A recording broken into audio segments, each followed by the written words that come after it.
Hello friends, and welcome back to my channel. I am in the garden today.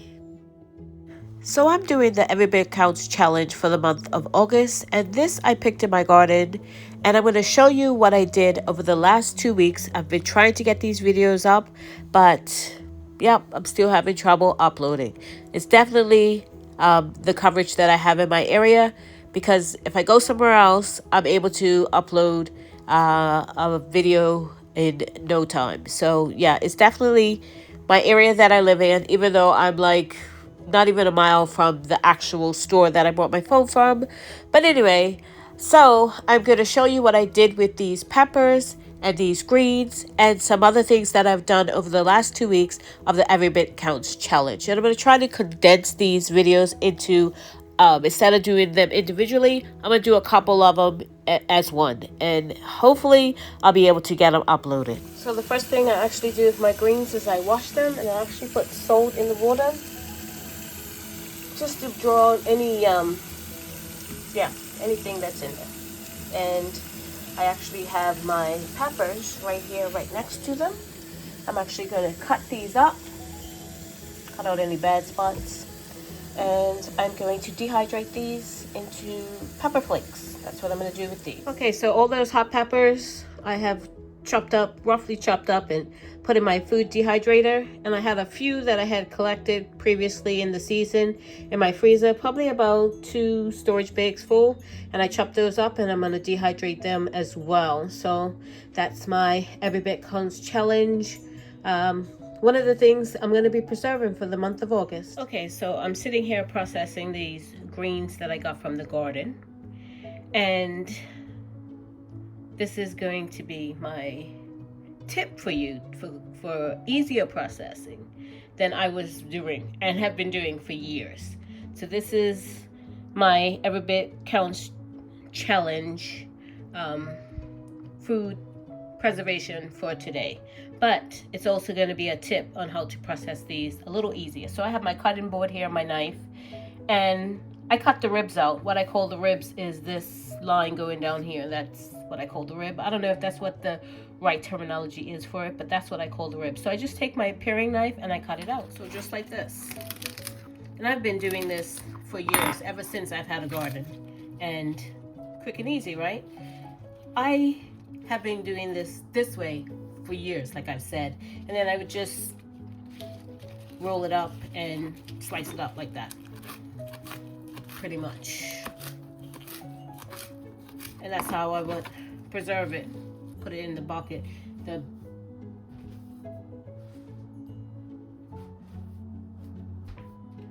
But I don't know what happened just now. Well, probably about halfway through this big bowl that you saw here, I had one and I couldn't find my knife. And I was like, you know what? I'm just going to rip this with my hands. And literally I went like this. And I was like, no way, no how. And it's pretty much got it all out. Sometimes it breaks, sometimes it goes all the way down. And this is so much quicker. I was like, I've been doing it the other way all these years, and easier to just grab it here and just run your hand along it. See, that one came all the way out. Seriously, I can't believe it. It was like, really? Why didn't anybody tell me this before? And then I'll just roll them up, cut them up, and yeah. But just pulling it with my hand like that saved me a lot more time than laying it out, cutting it, and doing all that. A lot more time. Yeah. My easy tip for getting that spine out of your greens. And then I would actually feed these to my worms because I don't have any chickens. But yeah. So this is what my greens look like. They are vacuum sealed. A couple of them have more than the other. I was trying to make them sort of even. The last one has a little less because I ran out of bags. So this bag is actually a little smaller than the rest of them, but that's okay. And I did put a tissue. I tried that tissue trick again. And yeah, we'll see how it goes. Because this is one of the things I had problems sealing with the water that comes off. Even though I dried them, I laid them out on a towel, dried them with the towel, and they still have water in them, as you probably realize.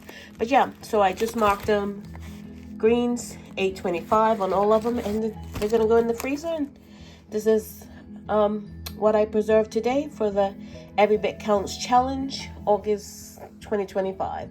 This year is marching on so fast. But yeah, I got 4 bags of greens out of it. Okay, so for today's food preserving project, I went back out in my garden and I picked a few more of the jalapenos. So this is what I have. I think it should be enough for a small batch, maybe 2 jars, or I'm hoping to get 4 jars so I can fill my small pressure canner up. But if not, then I will put something else in there. But this is what I'm going to do, and I'm going to make some cowboy candy. Okay, so I had just enough jalapenos to fill up 4 jars, which is perfect because that's the size that my small batch canner takes. I've got my broth heating up here. It's nice and bubbly away. And as soon as that is warm enough, I'm going to pour it over these jalapenos and get them into the pressure canner. So I've got my broth in there. I've got a moistened paper towel with some vinegar on it, and I'm just going to go around the rims because this has sugar in the broth, and make sure I wipe it down before I put my lids and my rings on. And I did debubble, even though my peppers are floating a little bit. That's okay. I am going to make sure I wipe the rims off really good before I go ahead. See, like that right there? Yeah, that could not help the seal on the jar and potentially make it fail. So I want to make sure my rims of my jars are really, really clean before I move to the next step, which is putting my rings and my lids on. Okay, so my 4 jars in the canner, I am going to get to processing them for 35 minutes. Depending on your altitude, will depend on how many pounds of pressure you need. So I'm going to get this going, and I'll show you what it looks like when they're finished. So here it is, the cowboy candy out of the canner. The peppers are kind of floating to the top, but they'll sink down eventually. And that's probably enough for like 1 dinner that if we put in on hamburgers or something like that. So that'll work out great. So this is Every Bit Count Challenge. This is what I did for today. So I guess I'm getting the hang of tightening my jars. And this is what my canner looks like after I got that cowboy candy out. Okay, so if you saw my August 1st garden tour, you saw these, and I've pulled them out of the garden, and I'm going to process them for the Every Bit Counts Challenge. And because they're so big, I am going to make, well, I'm going to process them. I'm going to grate, usually I would grate them by hand, and I want to make, actually I'm just going to put them in the freezer for when I make zucchini bread. I'm going to try to use my blender. I don't have a food processor. I wish I did. But I have a blender that has a grater function on it. So we're going to see how this works. So I have 4 really big zucchinis here. I'm going to cut the ends off. And I'm going to try my blender on the grater function. So just cut the ends off. And then I'm just going to chop it up and put it in my blender cup. I started it already. Started 1. It's not going to hold very much.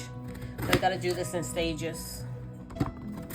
Cut it up, put it right in the blender. Probably could get 2 of them in here if I would have stacked it better. But there it is. I'm gonna grate it down and let's see how this goes.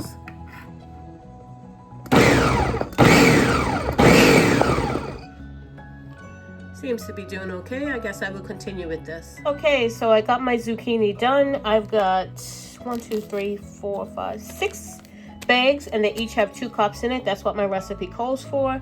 The blender didn't work out so great, but I broke out the old box grater and it worked perfectly fine. So out of those 4 zucchinis, this is what I have left, and that won't go to waste. I'm actually gonna feed that to the worms, and they will give us fertilizer for the garden. If I had chickens, I would feed them to my chickens, but I don't have any. My application is still going through its red tape, so I may or may not have chickens this year, so we'll see about that. So what's that? 2, 4, 6, 8, 10, 12 cups of zucchini for zucchini bread this winter, probably. That's probably when we make zucchini bread. So yeah, this is my Every Bit Counts Challenge food preserving project for today. Okay, so here are my potatoes that we harvested from the garden. I've let them dry for a few days before, and this is just a plastic like tote or whatever, and it has holes in the bottom so it lets the air circulate through. There's a couple of different ones here, and there's a tray on the bottom. And what I'll do is I have this burlap sack. Usually if it's a lot, I would open the burlap sack and put it inside, but what I'm gonna do, because there's not that many, we got about 30 pounds. It's an okay harvest, not the best one we've had, but it's okay. So what I'm gonna do is I'm just gonna lay them in here and then just cover it over the top like that with the burlap sack.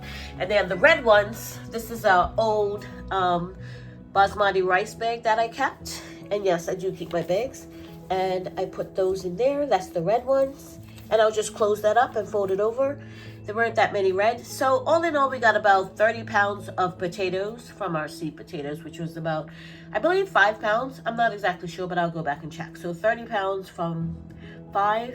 Actually, it might have been more than 5 pounds. I think it was more like 15. I have to go back and check because I got them from Haas Tools.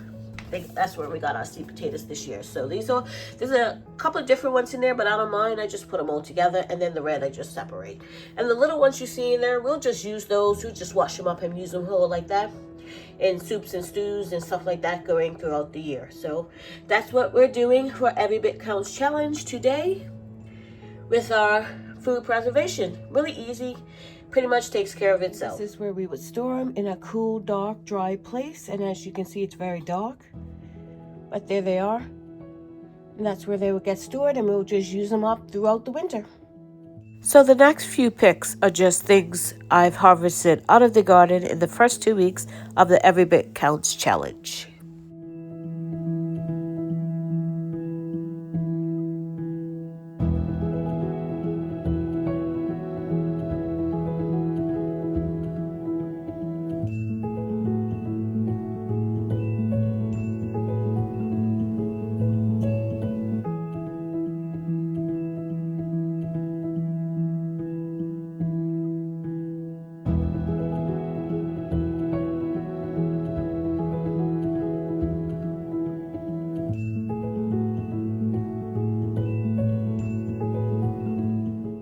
Thank you so much for watching. If you haven't subscribed, please subscribe and click that notification bell to be notified when I upload videos.